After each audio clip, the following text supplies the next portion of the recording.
What should they be doing, and what help should they be getting from Washington? Yeah, thanks for having me on, Alex.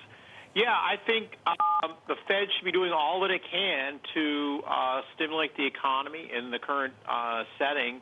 That will further both their current mandates in terms of trying to get inflation back up to 2%, and trying to lower unemployment from where we are today. And unfortunately, I don't see. I see unemployment rising and not falling, even with Fed stimulus. So now, the point of my piece was that would help on a third mandate, which has been proposed by the Biden campaign, which is to shrink the gap between black and white unemployment.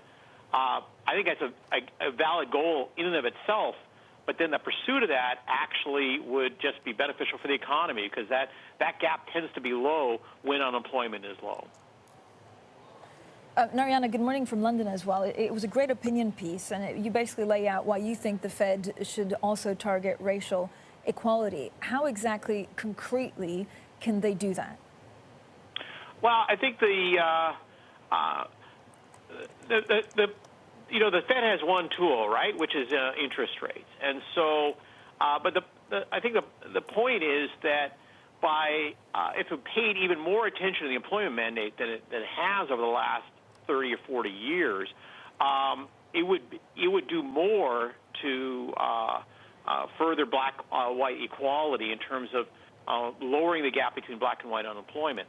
The reason that gap tends to be high is only because unemployment itself is high.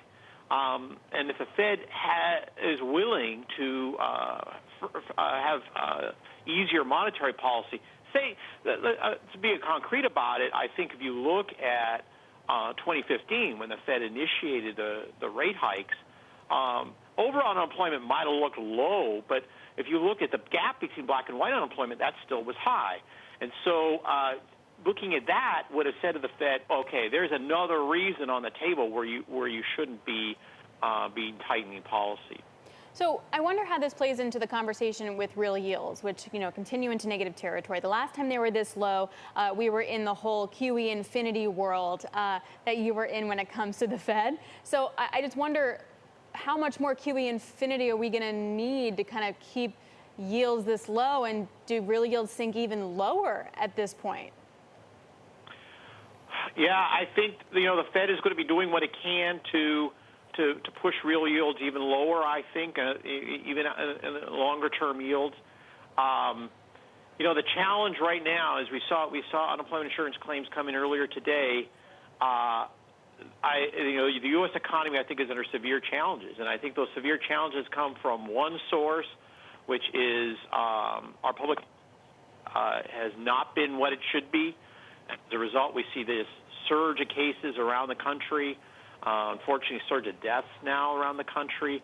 Until public health is where it needs to be, we're going to continue to face significant challenges in the economy, and the Fed is going to have to do whatever it can to provide support.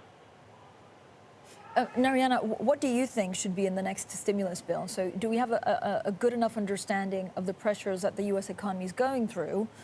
And are all sides going to work together to make sure that in the stimulus it safeguards the weakest points in the economy?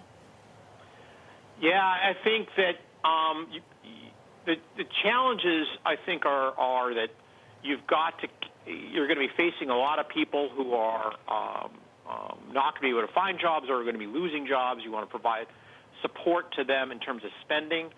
And you got to provide, even if you haven't lost your job, you might be worried about losing your job, and that's going to lead you to cut back on spending. So you've got to provide as much support as you can, I think, to people who are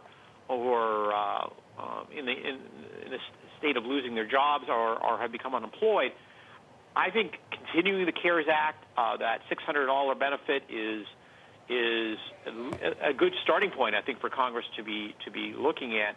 But I think we don't want to be thinking about this as through the lens of the lockdown phase in April. I think we want to be thinking about this as some aspects of the economy are going to be open, they're going to be surging, and we've got to stimulate spending so that those parts of the economy can take up the slack for the other parts of the economy. They're not going to be able to be as effective.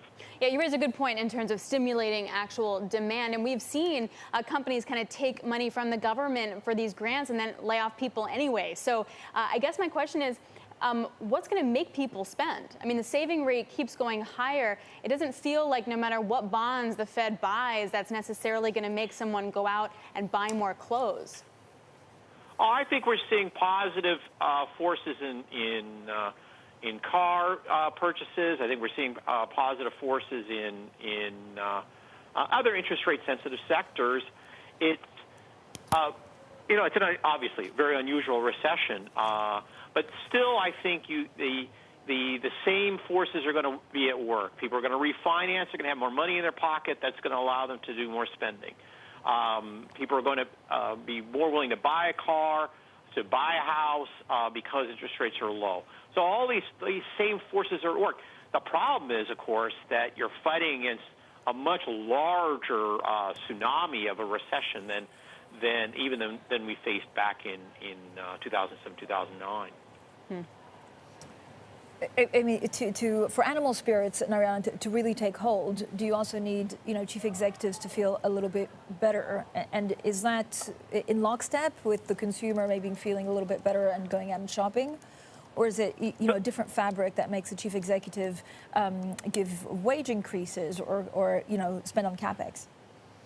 So I expect that, CEOs are looking at the same world that consumers are, and that world is driven by COVID-19 and, importantly, by the public health response to COVID-19. So everything in the economy, in the U.S. economy, is really about public health, public health, public health. And we've got to get back to, we've got to have a more effective public health response to COVID-19. Without that, we are facing this enormous recessionary shock. We have a Congress that's extremely divided. It seems difficult for them to live up to this challenge, face up to this challenge. And then we have a Fed that has a real shortage of tools. So I think all told, really the crux of this matter is really to be much more effective on the public health side. So I'm going to ask you an unfair question, Narayana, but Judy Shelton, her nomination to the Fed board is going to the full Senate, and I'm wondering if her coming on to the Fed will make what you're laying out more difficult or easier? Yeah, I suspect that Dr. Shelton is going to end up having relatively little influence on the Fed. I think at least her views, as I've read them and understood them, she's pretty far outside of the conversation. So I don't think that today there was a op-ed in the New York Times that was quite expressed alarm about the possibility of Dr. Shelton being on the board. I don't see her as likely to have much influence. The case I worry about with her is you don't want to have the Fed seem politicized. I think the Fed's, we criticize it, and I have for some of its decisions, but they always come to it with, we're going to try to do the best we can for the economy, whether we're Democrats or Republicans. That's completely checked at the door. And, you want Dr. Shelton to play that same role now, and then if, we have a change in administration, you don't want to see her suddenly change her attitudes towards monetary policy just because the occupant of the White House has a different party affiliation. That would be really, I think, very negative for the Fed, and that's my biggest concern about Shelton. I don't think that her views are going to have enormous influence because the conversation is just very different from the view she expresses.